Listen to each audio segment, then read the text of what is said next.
सप्तति अथ षष्ठो अध्यायः। ॐ नागाधीशर्विष्टरां फणिवणौत संचोरत्नावली बाष्वादेहलतां दिवाकरनिभां नेत्रत्रियोदवासितां माला कुम्भकपालनीरजनगरां चन्द्रार्धचूडां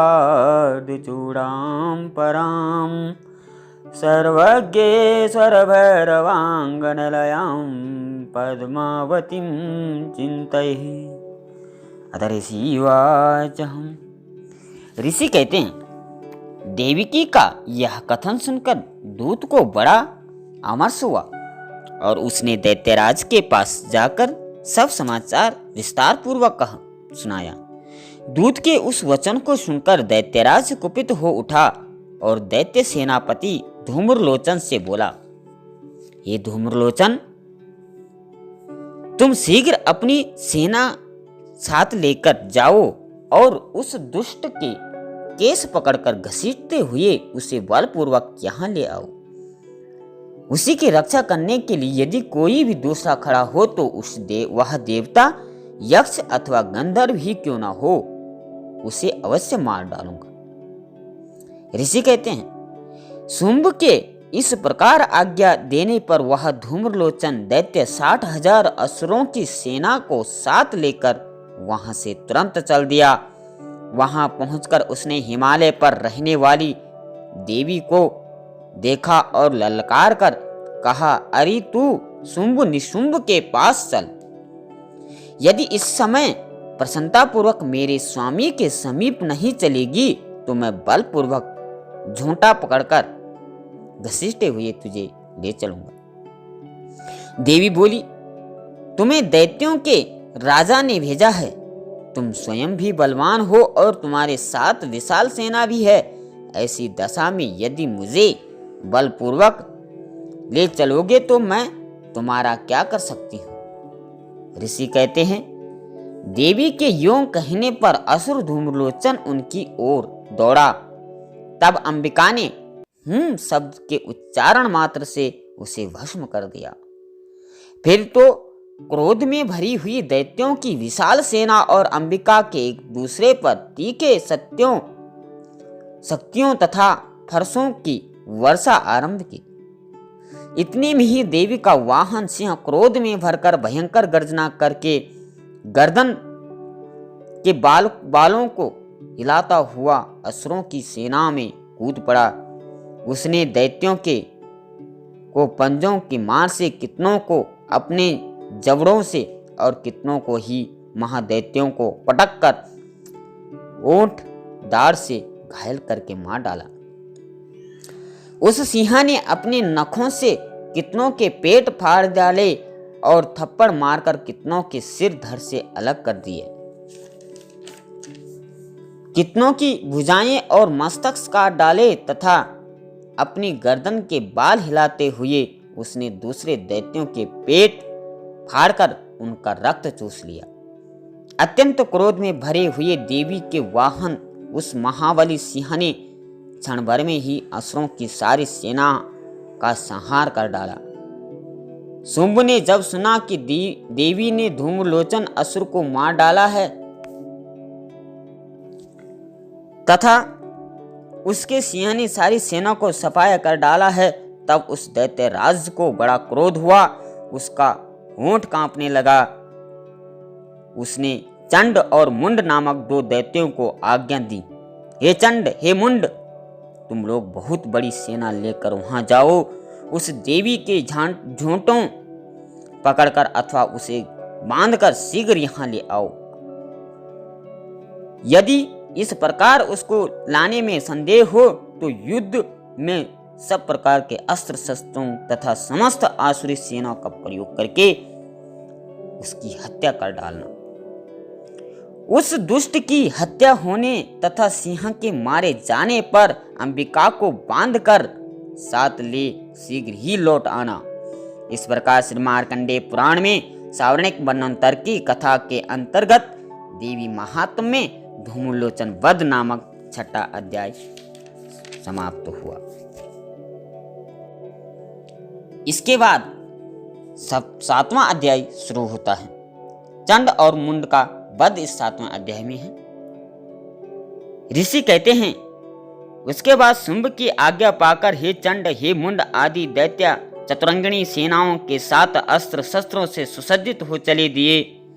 फिर गिरिराज हिमालय की सुवर्ण ऊंचे शिखर पर पहुंचकर उन्होंने सिंह पर बैठी देवी को देखा। हे मंद मंद मुस्कुरा रही थी। उन्हें देखकर दैत्य लोग तत्परता से पकड़ने का उद्योग करने लगे। किसी ने धनुष तान लिया, किसी ने तलवार संभाली और कुछ लोग तो देवी के पास आकर खड़े हो गए। तब अंबिका ने उन शत्रुओं के प्रति बड़ा क्रोध किया। उस समय क्रोध के कारण उनका मुख काला पड़ गया।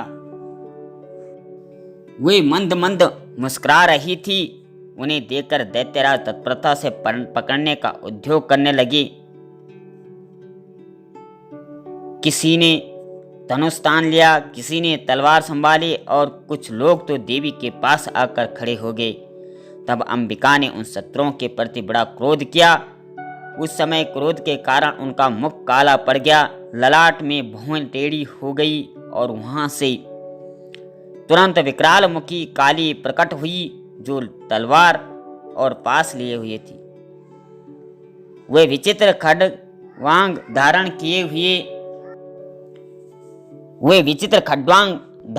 हुए चीत के चर्म की साड़ी पहने हुए नरमुंडकों की माला विभूषित थी।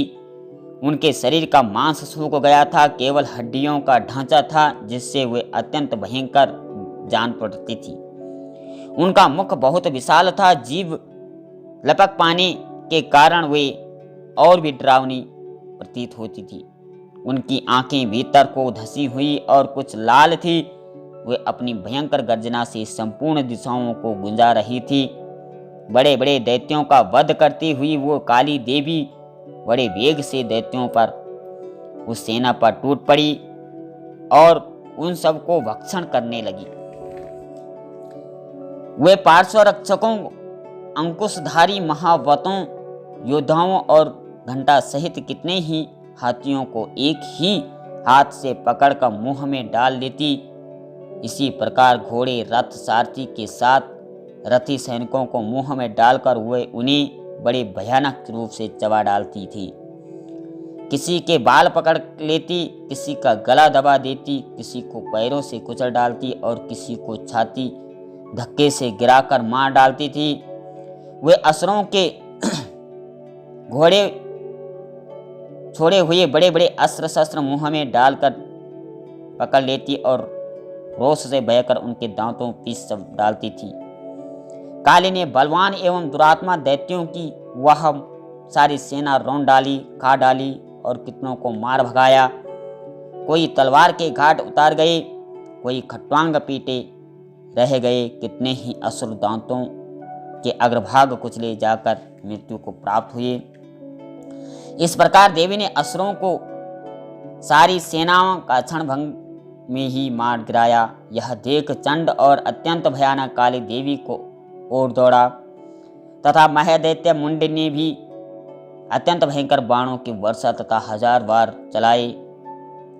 चक्रों से उन भयानक नेत्रों वाली देवी आच्छादित कर दिया। वे अनेक चक्र देवी के मुख से जमाते हुए ऐसे जान पड़ते मानो सूर्य के बहुतेरे मंडल बादलों के उदर में प्रवेश कर रहे हों। यह भयंकर गर्जना करने वाली काली ने अत्यंत रोष में भरकर विकट अट्टहास किया। उस समय उनके विकराल वदन भीतर कठिनता से देखे जा सकने वाले दांतों के प्रभाव से अत्यंत उज्जवल दिखाई देती थी। देवी ने बहुत बड़ी तलवार हाथ में ले हम का उच्चारण करके चंड पर धावा किया और उसके केस पकड़कर उसी तलवार से उसका सर काट डाला। चंड को मारा गया देखकर मुंड भी देवी की ओर दौड़ा। तब देवी ने रोष में भरकर उसे भी तलवार से घायल करके धरती पर सुला दिया।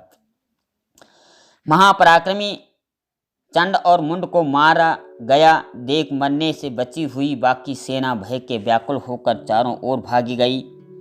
उसके बाद काली ने मुंड और मुंड का मस्तक हाथ में ले चंडी के पास जाकर प्रचंड अट्टहास करते हुए कहा, देवी, मैंने चंड और मुंड का, इन दोनों का महापशुओं को तुम्हें भेंट किया है।